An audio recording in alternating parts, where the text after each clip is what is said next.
Everyone, welcome back to our channel. তো আগের দিন তো তোমরা দেখেইছিলে যে বিরিয়ানির জন্য সব কিছু কাটাকুটি কমপ্লিট হয়ে গেছিলো। আর আজকে আমি তোমাদেরকে দেখাবো আমি কিভাবে বিরিয়ানিটা করেছিলাম। তো দেখো এখানে আলু ভেজে নিয়েছি, আর এখানে দুধে কিছুটা কেশর ভিজিয়ে রেখেছিলাম, আর এদিকে দেখো গোটা গরম মশলা নিয়ে নিয়েছি, তার সাথে নিয়ে নিয়েছি 4টে শুকনো লঙ্কা, জিরে, সামরিচ। আলু ভাজার তেলের মধ্যেই তারপরে পেঁয়াজ দিয়ে দিলাম, গোটা গরম মশলা দিয়ে, তারপরে একটুখানি ভাজা ভাজা হয়ে গেলে চিকেনটা দিয়ে দিলাম। ভালো করে চিকেনটা ভাজা ভাজা হয়ে গেলে লবণ দিয়ে যতক্ষণ না জল বেরোচ্ছে ততক্ষণ একটু করে নাড়াচাড়া করে নিয়েছিলাম। আর প্রথমেই আমি সাদা তেলে বেরেস্তা ভেজে নিয়েছিলাম, আর ওই তেলেই চিকেনটা রান্না করেছি। চিকেনটা একটুখানি ভাজা ভাজা হয়ে গেলে আদা, জিরে, লঙ্কা, রসুন সবকিছু দিয়ে যে একটা মশলা করা হয়েছিল সেটা দিয়ে দিলাম। একটু কাশ্মীরি লঙ্কার গুঁড়ো দিয়ে ভালো করে নাড়িয়ে চাড়িয়ে তারপরে টক দই দিয়ে দিয়েছিলাম। আমি একটুখানি ঢাকা দিয়ে রেখে এদিকে গেছিলাম কে কি করছে দেখতে। তো গিয়ে দেখলাম ভাইদের সাথে ও মিলে পড়েছে গেম খেলতে, আর এদিকে মামা স্যালাড কাটছিল, আর এদিকে মামি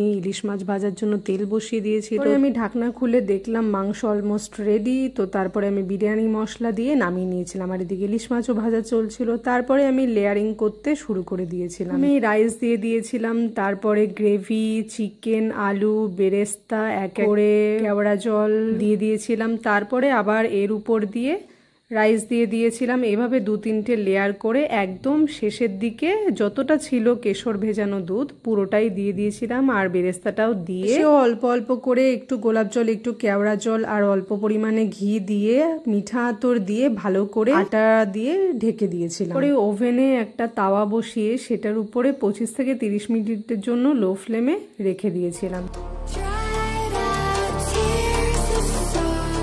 তারপরে 25 থেকে 30 মিনিট পরে ঢাকনা খুলে দেখলাম একদম কমপ্লিট হয়ে গেছে। দেখো কতটা সুন্দর হয়েছিল দেখতে, সেন্টটা তো দারুণ আসছিল। তারপরে সবার খিদে পেয়েছিল, খেতে দিয়ে দিয়েছিলাম, আর সবাই দেখো খেয়ে কি বলছিল, ওরে বাবা গো, এত সুন্দর কমপ্লিমেন্ট। সবাই বলো কেমন হয়েছে।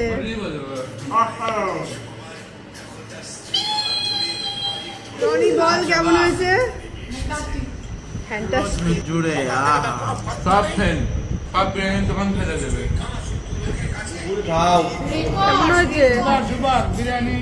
সবাই দেখতে পেরে বিরিয়ানি সবার কেমন লেগেছে আমার আর কিছুই বলার নেই। আমি একদম হালকাই করেছিলাম, লাইট বিরিয়ানি করেছিলাম, কারণ সবাই খাবে, ছোটরা খাবে, যাতে পেটের সমস্যা না হয় সেদিক দিয়ে আমি করেছি বলে বলছি না, মোটামুটি ভালোই হয়েছিল। তো তারপরে বিকেলে একটু রেস্ট করে আমরা সবাই মিলে চলে গেছিলাম ঘুরতে মধ্যমগ্রামে স্টার মলে। সবাই চিকেন খায় কিন্তু আমার মামি মাংস টাইপের কিছুই খায় না, তো তাই জন্য মামিকে করে খাওয়াতে পারলাম না, এটাই খারাপ লাগছিল। কিনা আর মামিও আমার দারুণ রান্না করে, এরপরে আরো ভিডিওতে আসবে মামি কি কি রান্না করে খাইয়েছে আমাদের। তো তারপরে আমরা শপিং মলে গেছিলাম, একটু টুকটাক শপিং করে আমরা আবার ওখান থেকেই তাড়াতাড়ি বাড়ি ফিরে চলে এসেছিলাম। তো আজকের জন্য এইটুকুই। আমার ভিডিও ভালো লাগলে অবশ্যই লাইক, শেয়ার, কমেন্ট ও সাবস্ক্রাইব করো, আমার পাশে থেকো। টাটা।